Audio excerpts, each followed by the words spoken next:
Labdien, Latvijas ļaudis, darbinieki un arotbiedrības biedri! Prieks ar jums atkal tikties, tagad tuvojas septembris un atkal būs aktīva politiskā dzīve, mums jauna valdība, viņa sāks daudz ko no tīras, baltas lapas un attiecīgi arī arotbiedrībām būs jāpārstāv darbinieku, arotbiedrības biedri intereses, tādā savstarpējā konkurencē ar uzņēmēju interesēm, darba devēju interesēm. Tā kā tas ir tas process, kurā arotbiedrības ir gatavas. Mūsu galvenais mērķis ir padarīt to, lai mūsu vidējā darba samaksa būtu konkurētspējīga, tāpat kā mūsu uzņēmumi konkurētspējīgi Baltijas valstīs. Tas ir pirmais prioritārais mērķis. Un, lai to panāktu, mums ir jādomā arī par nodokļu politiku, kura šobrīd Latvijā ir konkurētspējīga vienīgi pie ļoti zemām darba samaksas formām.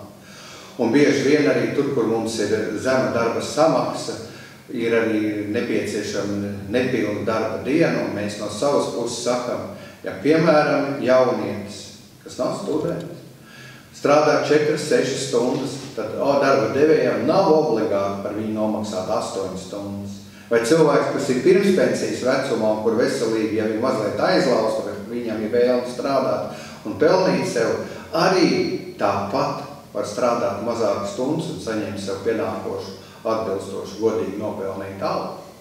Tā kā mēs esam runājuši arī par tām lietām, kas var nākt palīgā gan darba devējiem un uzņēmumiem un celt mūsu nodarbinātības līmeni. Tai pašā laikā mēs vēlamies to, lai šīs attiecības būtu taisnprātīgas, godprātīgas starp uzņēmumu un darbinieku. Un tāpēc ir ārkārtīgi svarīgi padomāt, kā mēs to kopējo mūsu konkurētspēju gan darba samaksā, gan uzņēmumu starpā varam paaugstināt un nostiprināt. Un mūsu viedoklis ir tāds, ka šobrīd, ņemot vērā, ka 2 gadus pēc kārtas neapliekamais minimums nav pieaudzis, mums būtu jāsāk ar neapliekamā minimuma pieaugumu. Jo tas ir noticis Lietuvā un Igaunijā un notiks arī nākamgad. Un tas nozīmē, ka mums šeit ir jālabo. Un mūsu piedāvājums ir neapliekamo minimumu pieaudzēt vismaz par 200 eiro mēnesī. Tas ir sasniedzot 700 eiro. Tā ir tā summa, ko Saeima noteikusi nākamajā gadā kā minimālo algu.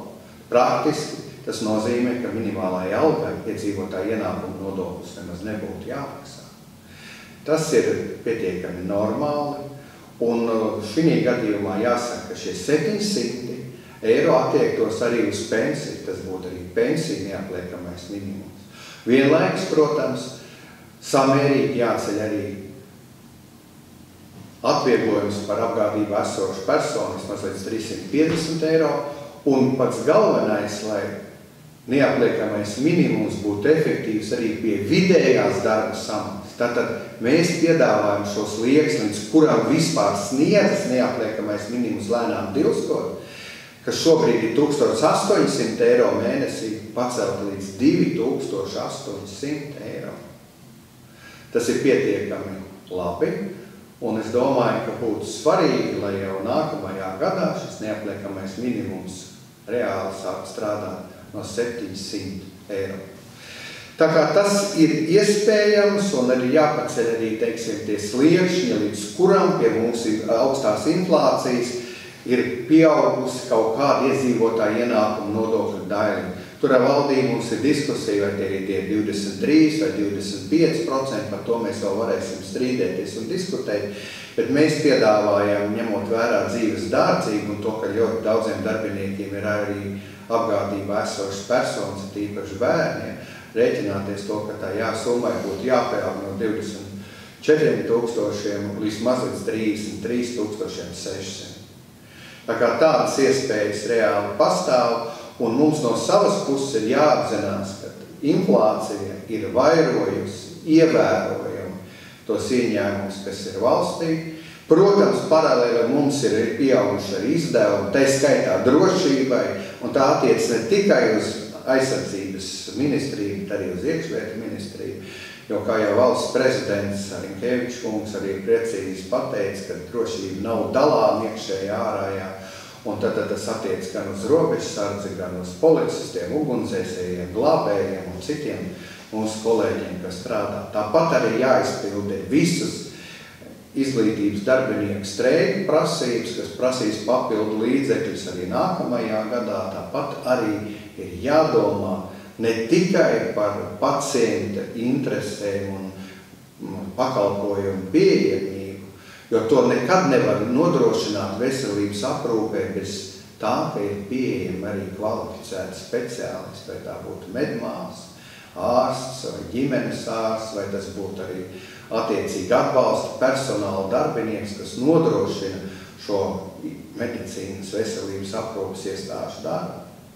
Tā kā šeit ir mums pretrunas ar valdību, jo mēs esam kopīgiem spēkiem izcīnījuši papildu finansējumu veselības aprūpē, bet, diemžēl, no šie 140 miljoniem, no kuriem jau šobrīd līdz nozarē ir atnākuši jau šobrīd pieņemtajā lēmumu valdībā ir 57 miljoni jau atnākuši no 140. Tik un tā mums ir nepieciešams pārskatīt šos lēmumus, lai arī attiecīgi kādu 10% tiktu novirzīt kā minimums arī darba samaksas kāpumā. Gan ārstiem, gan atbalsta personālam, kuriem tas bija daudz mazāks vai vispār izpaliek. Tas ir tas jautājums, kas ir vienmēr jārisina, un tāpat ir jāpaskatās uz citām darbinieku jomām, vai tas būtu kultūra, vai tas būtu dzelzceļš, kur, kā mēs zinām, šobrīd tranzīts praktiski tikpat kā nav, un tranzīts nav tas, šie kravu pārvadājumi, kas var uzturēt pasažieru pārvadājumus, tātad valstī, ir jāuzņemās tās rūpes par dzelzceļa infrastruktūru, kas ir visā Eiropā likums un norma, un mums jau sen bija jāīsteno. Šobrīd mēs varam to teikt, ka tas ir nepieciešamība šie līdzmaksājumi. Valdība šos lēmumus no arotbiedrību puses un darba devēja puses bikstot ir pieņēmusi, bet viņiem arī jābūt tai naudai reāli sasniegtai līdz infrastruktūras uzturētājiem. Tas ir tas, kas nepārtraukti ir jānodrošina. Tā kā mēs no savas puses gribam pateikt to, ka, protams, ir arī šī inflācija ļoti augsta, un inflācijas kompensācija ir ārkārtīgi svarīga, tāpēc darba samaksas, sociālo garantiju jautājums ir ārkārtīgi svarīgs, un mēs no savas puses strādājam pie tā, lai tiktu ņemta vērā ne tikai šī inflācija, bet lai tiem cilvēkiem, kuri, lai dzīvotu, strādātu Latvijā, ir aizņēmušies naudu, iekārtojuši sev dzīves vietu šeit un aizņēmušies no bankām, lai arī viņu maksājumi būtu samērīgi. Tas nozīmē, ka viņiem pretim ir jāiet kāds solis, jo maksājumu līmenis ir strauji pieaudzis. Un tad vērtējot ģimenes reālās iespējas un izdevumu struktūru, ir zināmā mērā valstī jānāk pretī, jo valsts jau arī to rēķina, ka būs papildus ievērojumi līdzekļi arī banku sistēmā un citās sistēmās, kas aizdod cilvēkiem naudas. Un, protams, tad daļa no šīs naudas ir jādod tiem, kuriem ģimenes budžetā tas rops ir neciešams vai grūti panesams. Lai šie cilvēki paliek Latvijā, strādā, vairo mūsu kopējo bagātību. Un tas pats ir jārunā arī par to, kad būs diskusija par pievienotās vērtības nodokļu, akcijas nodokļu, dažādām likmēm. Par to varēsim mēs diskutēt, bet galvenais, kas ir jāatceras un jāīsteno, ir tas, ka mēs gribam redzēt ne tikai inflāciju, bet arī to, kā pieaug ģimenes kopējā labklājība, un tas nozīmē, ka mēs to nevaram uz tautas vairākumu rēķina panākt kaut kādas valsts budžeta ieņēmumus. Mums ir jāpanāk ceļot labklājību, augstākus arī, teiksim, ieņēmumus valsts budžetā. Un ja mēs bremzējam darba samaksas pieaugumu mērķiecīgi un apzināti, tad mēs bremzējam valsts ieņēmumus un ienākumus kā pamatbudžetā, tā sociālajā budžetā. Tā kā šī tēze ir skaidri jāapzinās. Un ja mums mērķis ir to darīt, tad mēs nevaram teikt, ka mēs esam tie lielākie mūsu valsts godā cēlāji un cīnītāji par to. to. Vēl viens jautājums, kas man jāpasaka godīgi, kur mēs esam izteikuši kritiku arī kolēģiem no finanses ministrijas. Ēna ekonomikas ierobežojums mums ir paredzēts katru gadu kā 0,2% no iekšzemes koprodukta pieauguma. Bet uzmanīgi paskatieties, kā ir pieaugusi ēna ekonomika no 2016. Gada Latvijā. Viņa ir pieaugusi 6 gados par 5,8%, bet samazināt mēs gribam pa 0,2% gadā. Kurā gadā tad mēs sasniegsim 2016. Gada līmeni, ja mēs tā strādājam? Un mums ir priekšlikumi ļoti skaidri, kā mēs varam stiprināt mūsu uzņēmumu konkurētspēju un attiecīgi samazināt viņiem zinām nodokļu slogu, bet atbalstot tieši tos uzņēmumus, kuri reāli nodrošina eksportu un kuri godprātīgi maksā šos nodokļus valstī. Bet, diemžēl, darba devēja organizācijas ir izlēmušas, ka tas ir jādod pilnīgi visiem uzņēmumiem, pilnīgi visiem uzņēmējiem, neatkarīgi no tā, vai viņiem ir pieķerti, piemēram, pie ēnstrādniekiem, neatkarīgi no tā, vai viņi ir pieķerti, piemēram, pie konverta algas maksājumiem, neatkarīgi no tā, vai viņiem ir nodokļu parādi un viņi nav nomaksājušos no nodokļu parādus un nav mēģinājuši sastādīt nomaksas grafika ar finanses ministrijas iestādēm. Mēs tam nepiekrītam. Ja ir šādi darba tiesība, darba aizsardzības nopietni pārkāpumi vai arotbiedrību tiesību pārkāpumi, tad es domāju, ka runāt par to, ka ir pieļaujama šāda pretimnākšana, kas būtu saistīta ar kādām atlaidēm, nevar. Tā pašā laikā mums ir jāatbalsta uzņēmumu var uz savu uzņēmumu atvest darbiniekus un nemaksāt ne tikai maksu par šo atvešanu uz darbu, bet un arī prom uz mājām, ja vajag, bet arī darba spēkam pielīdzināt nodokļu summu, tas ir dubulta apmaksa. Tāpat tas attiec uz to, ja viņi izīrē kādas telpas, kur viņam šo darba nedēļu pavadīt, lai viņam nebūtu katru dienu no tālākām vietām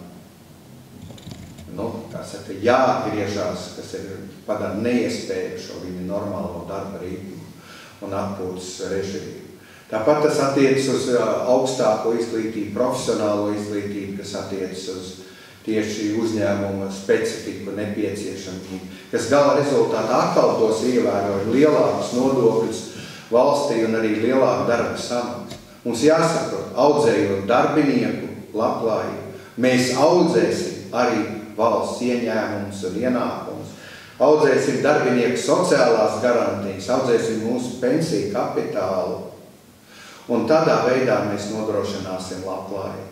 Tā kā ar ēnu ekonomiku, ja mēs gribam kaut ko sasniegt, tikai 0,2% un visiem bez diferenciācijas dot, tas tā izskatās gluži tā kā padome režīmā, ka visiem jābūt pionieriem, visiem jābūt oktobrēniem un beigās jāiestājas komjaunatnē. Neatkarīgi no tā, ko viņi dara, kāda viņi ir.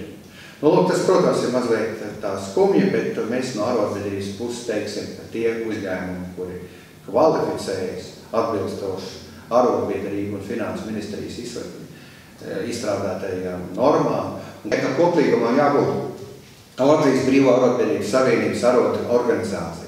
Tas ir koplīgums ar arotbiedrību vai arotorganizāciju un uzņēmumā iestādē, un tad tas viss var notikt. Man liekas, tas ir daudz labāk nekā vienkārši iedot šo privilēģiju par zināmiem pakalpojumiem, nemaksāt nekādas nodokļus, tai pašā laikā neskatoties, kā mēs to darām. Tad jau mēs varam arī sponsorēt tos, kuri krāpj un māna valsti.